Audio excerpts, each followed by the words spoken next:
Oi gente, tudo bem com vocês? Dividendos abaixo da renda fixa, vale a pena investir em ações assim mesmo? Vamos falar um pouco sobre esse assunto, é uma dúvida muito comum entre investidores que eu vejo que estão começando agora e até um pessoal que já tem um certo tempo de mercado, que olha muitas vezes uma empresa pagando ali 8% ao ano, 5% ao ano, 10% ao ano em forma de dividendo, e ela compara com uma Selic, por exemplo, de 13,75 no momento que eu gravo esse vídeo, né? Pode ser até que o Copom já tenha saído mais recente, tenha alterado a Selic, mas enfim, compara o dividendo com a taxa Selic. Vamos explicar por que você não deveria fazer isso e com qual renda fixa você deveria comparar os dividendos de uma determinada ação. E bom, se você é novo por aqui, seja muitíssimo bem-vindo. Meu nome é Fábio, eu sou analista de valores imobiliários. Se você tem interesse nesse tipo de conteúdo, clique aqui embaixo para se inscrever, no sininho para ser notificado e vamos embora aqui para a nossa primeira pergunta. Bom, eu queria primeiro fazer um ponto importante aqui, porque nem sempre uma empresa que você está investindo é uma empresa de dividendos, uma empresa madura, uma empresa que distribui todo o lucro. E nesse sentido, o dividendo ele é muito menos relevante. Eu gosto sempre de dar o exemplo das ações da Apple. Lá em 2002, o que você estava fazendo? Eu pessoalmente tinha 11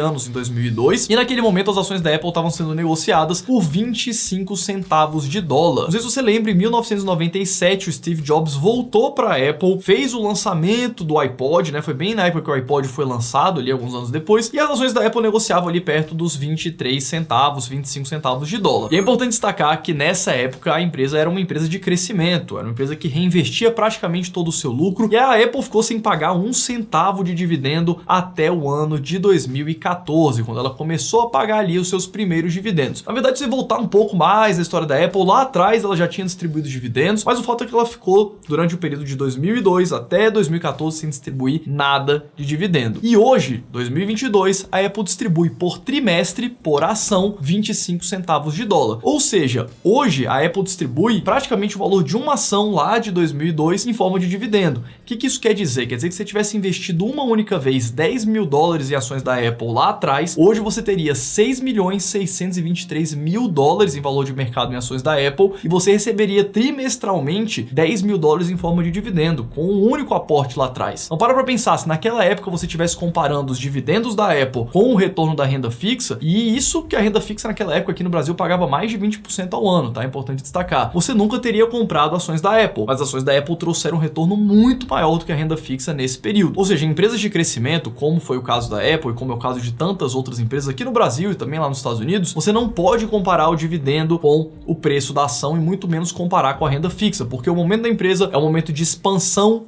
de margens, expansão de receita, para lá no futuro a empresa se tornar uma empresa de dividendos como a Apple é hoje. Ah, Fábio, então vamos pegar uma empresa já madura, uma empresa estável, vamos pegar uma empresa aqui no Brasil, como por exemplo a Ambev. A Ambev hoje paga mais ou menos 5% do valor dela de mercado em forma de dividendo, é o dividend yield dela, tá na casa dos 5%, e a empresa distribui 100% da sua geração de caixa para os acionistas em forma de dividendo. Então, bom, a Ambev não tem muito para onde crescer, vai estar me pagando ali 5, 6% ao ano em forma de dividendo, a empresa não deve crescer tanto, porque ela está distribuindo afinal de contas todo o seu lucro para os seus acionistas. E nesse caso, Fábio, eu tenho a renda fixa pagando 14 e a Ambev pagando 5. Bom, o ponto que é importante destacar é que, primeiro, o dividendo não só da Ambev, mas de qualquer outra empresa madura, é esperado que no longo prazo ele seja corrigido no mínimo pela inflação. E por mais que a empresa não cresça, ela pelo menos a longo prazo vai repassar a inflação para os seus consumidores, aumentando sua receita e aumentando pelo menos pela inflação também o seu lucro líquido. Então é esperado que esse dividendo de 5% ao ano, 6% ao ano, ele seja um dividendo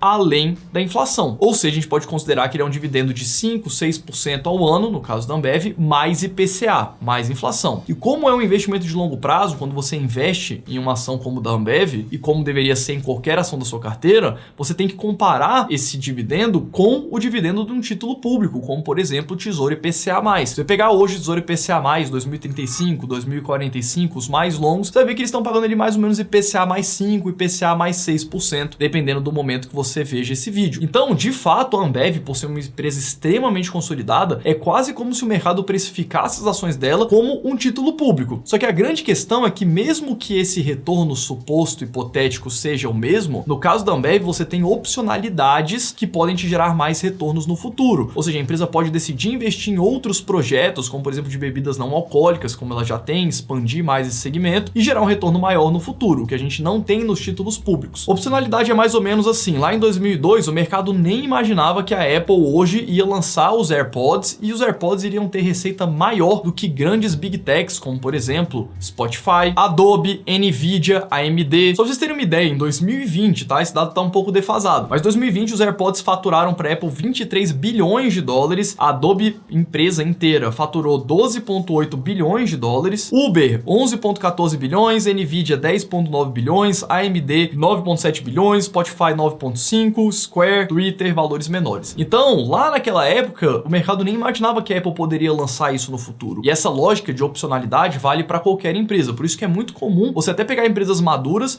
onde os dividendos que elas distribuem sejam muito próximos ou até um pouquinho menor do que um título público de longo prazo. É óbvio que esse retorno vai sim ser associado a um risco daquilo ali não se concretizar. E quando a gente pega outros exemplos de empresas maduras, empresas tradicionalmente de dividendos aqui no Brasil, que também distribuem boa parte dos seus lucros em forma de dividendos, a gente lembra muito bem do setor de utilidade pública. As empresas de energia elétrica, as empresas de saneamento de uma forma geral. Você pega empresas hoje como a Engie, que estão pagando ali mais ou menos 5,5% ao ano em forma de dividendos. A ESA distribuindo 12,8% ao ano em forma de dividendos. Opel distribuindo 16,6% ao ano. CPFL distribuindo mais de 15% ao ano. Então essas empresas consolidadas, elas estão pagando mais do que a renda fixa quando a gente compara com a renda fixa de longo prazo, que são os títulos públicos indexados à inflação, os tesouros IPCA+, que você pode muito bem investir através do Tesouro Direto, através de qualquer corretora. Tá, mas por que eu não posso comparar com a Selic, esse retorno dos dividendos? Porque a Selic é um investimento de curto prazo. Você não consegue garantir hoje que uma renda fixa de longuíssimo prazo vai te pagar esse valor da Selic de aproximadamente 14% ao ano hoje. Lembrando que normalmente o retorno das empresas de dividendos é aquele dividend yield mais a inflação. Então, para prazos longos, você compara as empresas de dividendos e o prêmio que elas oferecem em relação aos títulos públicos de longo prazo indexados à inflação. E eu vou deixar duas recomendações de vídeos aqui no canal para você assistir logo em seguida. O primeiro deles são as top 8 empresas do setor de energia elétrica na minha avaliação, link aqui em cima. E recentemente também eu fiz um vídeo falando fuja da renda fixa o quanto é tempo, alertando sobre um possível ciclo de baixa, onde os investidores esperam normalmente ir para bolsas de valores, né? A pessoa fica ali no quentinho da renda fixa, mal sabendo que daqui provavelmente 1, 2, 3 anos a renda fixa vai voltar a pagar muito pouco, a bolsa já vai ter andado muito, e aí esse ciclo, né, vai triturando os investidores na bolsa. A pessoa sai da renda fixa, vai para a bolsa quando a bolsa tá na máxima, sai da bolsa quando a bolsa tá na mínima, vai para renda fixa e fica girando o patrimônio, triturando o patrimônio. E eu esqueci de falar, mas essa pergunta foi feita pelo Julimar Ribeiro, valeu pela pergunta. Se você não me segue, @fabio.holder lá no Instagram, você que tá me assistindo aqui, eu posto conteúdos diários sobre investimentos por lá. Próxima pergunta aqui do Henrique Coelho: por que balancear carteira baseado no preço atual dos ativos? A metodologia de investimentos que eu passo para quem me acompanha aqui no canal, basicamente é você estruturar a sua carteira sob a ótica do risco. Eu acredito que todo investidor de sucesso de longo prazo tem que priorizar o risco. Você sempre tem que se perguntar, antes do quanto que você pode ganhar, quanto que você pode perder. E nessa lógica eu gosto de estabelecer percentuais objetivos para cada um dos ativos da minha carteira e sempre alocar naqueles ativos que estão mais para trás desse percentual objetivo. Dessa forma, eu nunca vou ter uma exposição demasiada em um determinado ativo de acordo com o risco dele. E é óbvio que existe toda a estratégia para você dimensionar quantos por cento tem cada tipo de ativo, em função do seu nível de risco em cada um deles, em função do tanto de previsibilidade que você quer para sua carteira.